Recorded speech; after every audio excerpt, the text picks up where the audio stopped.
So the question that I have is, I have a long-term vision of what I am creating, but I get sidestepped on a daily basis with the short-term.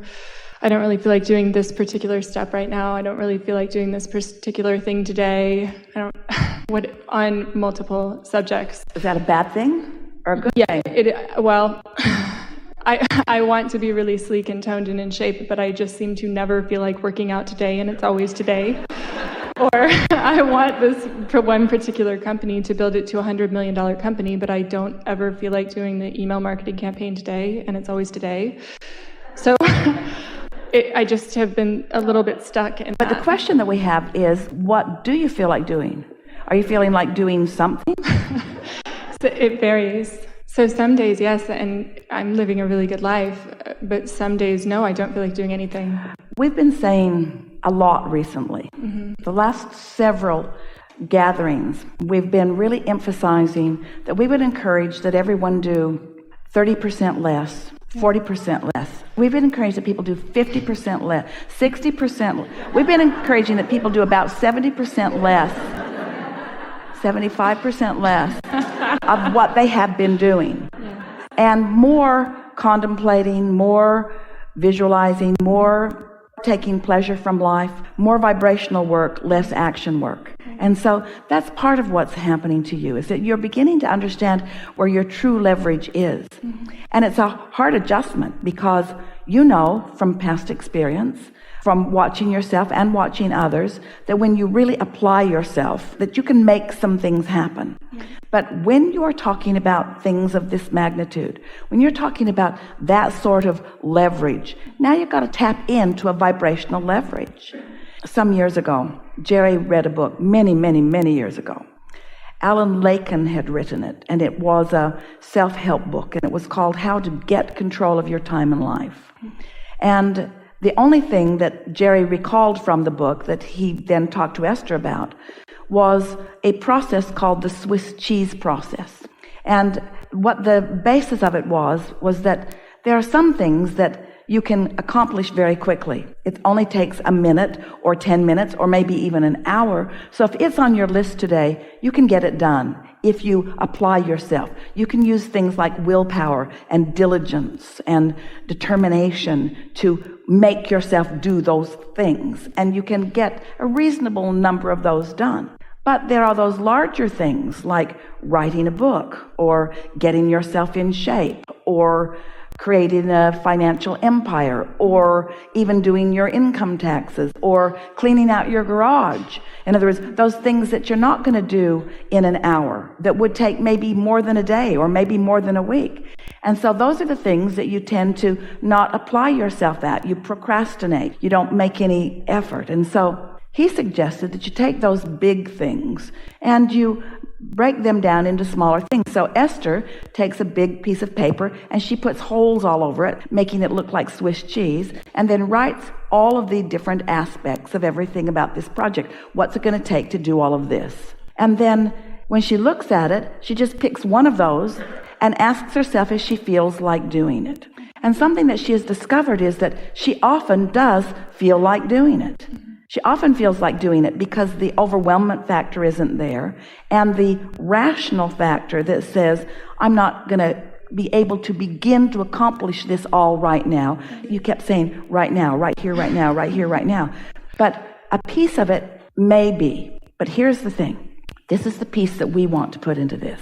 Is there anything on this Swiss cheese list that I want to do right now? Not that I need to do right now. Is there any piece of this that I'm called to? And what Esther's discovered is, yeah, she keeps feeling called to that and called to that. And sometimes she'll sit and she'll complete 3 or 4 things in one day as she's moving about because she wants to do it, not because she needs to do it. And that really is the key. It's another way to overcome resistance. It's sort of like the placemat process that we talked about before, where in a feeling of overwhelmment, delegating it to the universe, don't assign it to yourself. So did anything shift in that conversation? It did, just the feeling of, because everything that I feel like I must do next for this one particular company, Lesson Stop, is I don't want to do. But I'm certain that if I lay it out in a map, the way that you suggested, there will be things. So what's this conversation saying? Always follow your path of least resistance. Let's take this further. We've not had this conversation before with anyone. Let's take this further. Why take the path of least resistance? Because it's the only choice you have. And here's the big piece. Your inner being knows what is the path of least resistance. So you've got to give yourself permission to take that path of least resistance. And most of you don't want to do that because then you define yourself as lazy or inappropriate or unfocused or unwilling, and that's just not the case. Let's say it in this way. Path of least resistance is the way the entire universe operates. Path of least resistance is the only way that things operate in a natural way. Path of least resistance is the only way, the only sustainable way for energy to flow. Path of least resistance is a good thing because path of least resistance and path of most allowance are the same thing. Path of least resistance is a good thing. So am I inappropriate that I don't feel like doing all of those things? Certainly not. There's resistance that's keeping me from wanting to do them. And so it's releasing that resistance that is necessary right now. You're going to have fun with that. You think we got to the bottom of it? Of that, yes. What else? Relationships. So I met a really wonderful man. I date wonderful, amazing men. And he's in Boulder. I live there part-time. And we were communicating for 6 weeks before we met in person. We met through mutual friends, and we were so excited to meet each other. And then it was off when we met each other in person in a really weird way.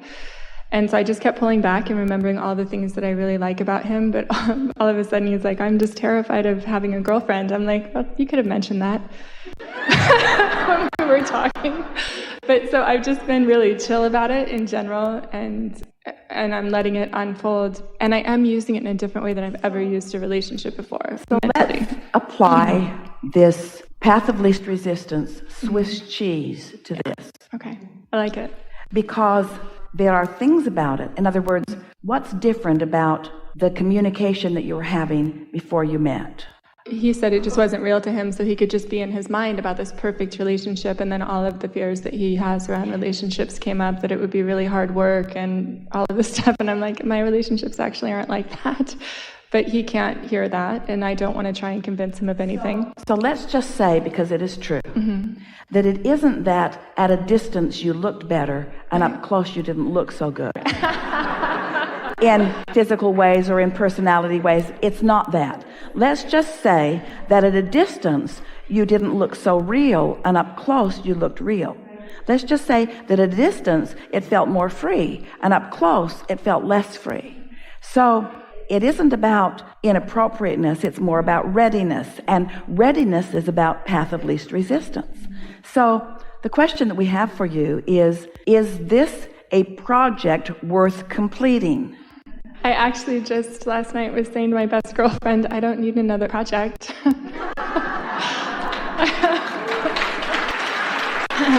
But I'm being open. But isn't everything really a project?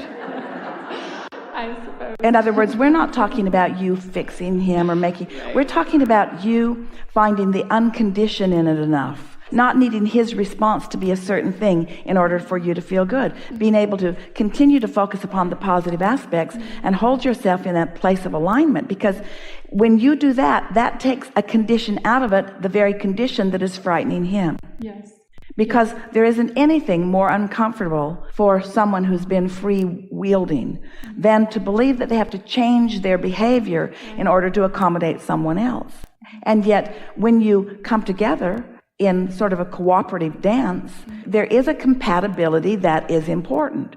Do you believe that you discovered compatibility on most subjects before you met? Yes. And so can you feel that it isn't about lack of compatibility? It's more about lack of readiness.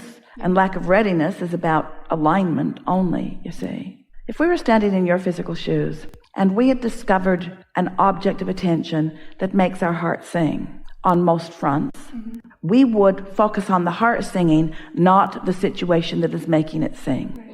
And when you do that, it'll either fall into place or something else will. That has been my practice. It will either fall into place or something else will. And it's true of everything. Let's just have this experience a lot. Have you ever purchased what appeared to be the perfect piece of furniture for a place? And then you found something else to go there that was perfect, but then they weren't perfect together. So the perfect piece of furniture is no longer perfect, but the rug that you put down is. So now the piece of furniture has to go. As your life continues to evolve, your criteria changes and your desires change and what you're asking for changes. And it's always going to be like that. So you're not looking for the perfect anything. You're just looking for the most situations that you can feel the best about. But when you decide to be unconditional, then you put all the conditions aside and you just decide how you want to feel and you start focusing on that, and then things just start syncing up with those feelings because your inner being, the source within you, knows everything that will surprise and delight you to the furthest extent that you have currently decided. It's so much fun when you relax and stop trying so hard to be a deliberate creator and accept that you are already that, and that things are unfolding perfectly for you, and that your work is just to stay as happy in the project process as you can in any moment in time. You're not ever going to back off because your desire for more from that broader perspective has so much momentum. Yeah. I have one more quick question correlating that, because with this relationship, I've done something that I've never done before. I took about a year and a half off of dating entirely and just realized that I am freaking awesome, and whatever guy ends up with me literally is like the luckiest guy on planet Earth. So it is okay with me whether or not that sorts out. And so I've been being really chill and just watching what happens and only sending messages when I feel really, really good and really in alignment. And then I'm wanting to take that practice and put it into like sales for my new company, which feels far more significant and important than the relationship, because the relationship sort of feels handled. And it's harder for me to do that, like you were talking about with the other people, because it does feel more serious. So how do I translate that? Well, there's a little vibrational contradiction in what you just said and what you were saying earlier. In the sense that your relationship doesn't feel handled. Oh, okay. Does it? Well, it feels like the right one is coming for sure.